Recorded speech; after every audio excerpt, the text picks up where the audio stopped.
SBMBM ada 18 tema penting. Kamu dah kuasai semua? Tema pertama, kesihatan dan kebersihan, health and hygiene. Tema kedua, keselamatan, safety. Tema ketiga, perpaduan, unity. Tema keempat, kebudayaan, kesenian dan estetika, culture, arts and aesthetics. Yang kelima, jati diri, patriotisme dan kewarganegaraan, identity, patriotism and citizenship. Yang keenam, sains, teknologi dan inovasi, science, technology and innovation. Yang ketujuh, alam sekitar dan teknologi hijau, environment and green technology. Yang ke-8, pertanian, peternakan dan perikanan, agriculture, livestock, farming and fisheries.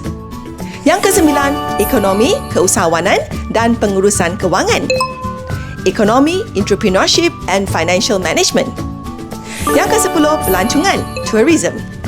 Yang ke-11, sejarah dan warisan, history and heritage. Yang ke-12, sukan dan rekreasi, sports and recreation. Yang ke-13, perindustrian, industrial development. Yang ke-14, pendidikan, education. Yang ke-15, bahasa dan kesusasteraan, language and literature. Yang ke-16, kerjaya, career. Yang ke-17, integrity.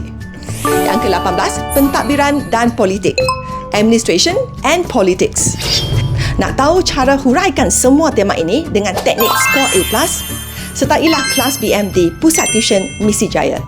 Kejayaan anda, misi kami.